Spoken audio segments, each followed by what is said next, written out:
Welcome. Today we're going to dive deep into one of the absolute cornerstones of Islam, the concept of Tawheed, which is all about monotheism. We'll explore what it means for the very personal act of prayer, all based on our source material. All right, let's kick things off with a question that kind of flips the script on how we usually think about power and kings. So, who is the king that actually gets angry if you don't ask him for things?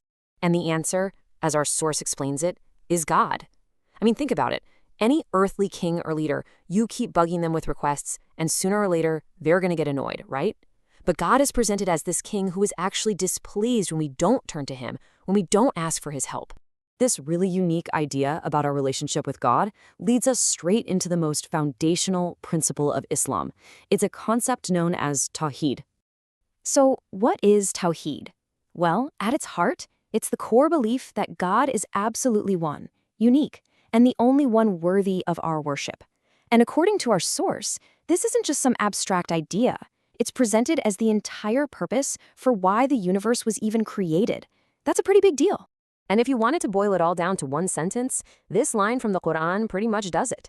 إِيَّاكَ نَعْبُدُ وَإِيَّاكَ نَسْتَعِينُ. It's this powerful two-part declaration. We worship only you, and we ask for help only from you. It's the mission statement of Tawheed. Okay, but wait a minute. This brings up a really practical question, doesn't it? If we only ask God for help, does that mean you can't ask your friend for a ride or go to a doctor when you're sick? Well, our source material makes a really, really important distinction here. This is where a clear line gets drawn in the sand. On one side, you've got what's called permissible, worldly help. Asking someone who's right there in front of you for something they can actually physically do. But on the other side, there's what the source calls supernatural help.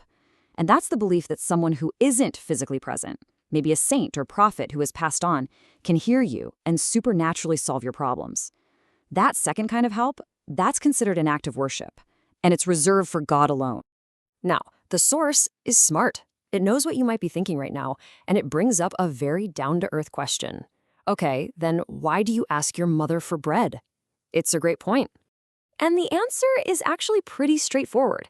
Asking a living person for something they can physically give you, like bread, is just using the normal everyday means of the world. It's seen as a completely different category from praying for some kind of miraculous supernatural intervention, which is an act of pure devotion. So, that's the theory. But how did this idea actually play out in real life for the earliest Muslims?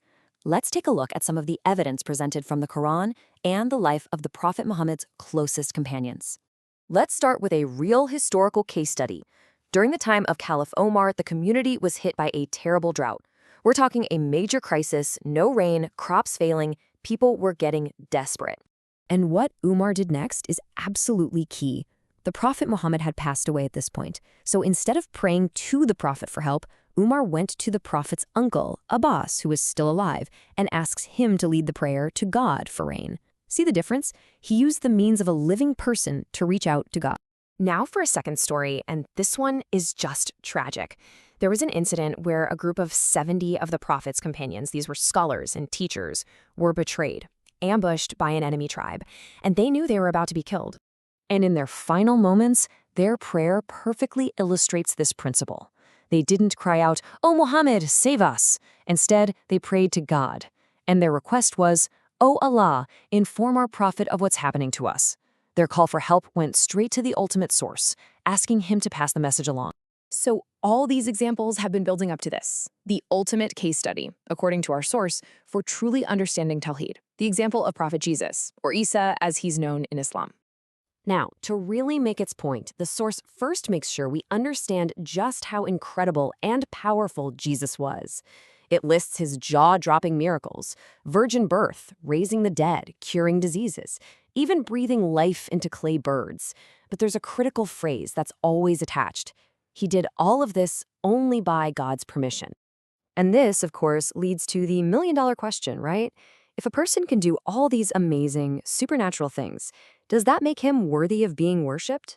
The answer from the source material is blunt, and it's absolute. No. Despite all his greatness, his miracles, his status is that of a servant of God, not God himself. And the logic used to back this up is profoundly simple. The Quran points out that both Jesus and his mother Mary ate food, And the argument is, if you need to eat, if you need sustenance from an outside source, then you yourself are dependent. And a being who is dependent can't be the ultimate independent being that you turn to solve your problems. Okay, so after all these stories, these distinctions, these deep theological points, what does it all boil down to for the average person, for you and me? Well, that brings us to our final and, honestly, most empowering section. Our source points to this incredible promise right from the Quran. The message is just so direct and personal. There's no receptionist, no waiting room, no one screening your calls. The promise is, I am near. I respond when you call. This idea of direct access is so powerful that it's been described with this amazing historical comparison, humanity's Magna Carta. And that's a huge statement, right? Just like the Magna Carta gave people rights and freedoms against a king, this principle is seen as a great charter of spiritual freedom. It frees every single person from needing any kind of intermediary to reach God. And this idea is captured so beautifully in a piece of advice from Ali, one of the most revered figures in early Islam, to his own son. He says it so plainly: Allah has placed no doorkeeper or barrier between you and him. The line is open. You're meant to use it directly. And so that's where we land. We're left with this final, really personal question to reflect on. Based on everything we've seen from our source, the path to God is presented as totally clear, totally direct. It really makes you stop and think. If that's the case, then who or what is standing between you and your Lord?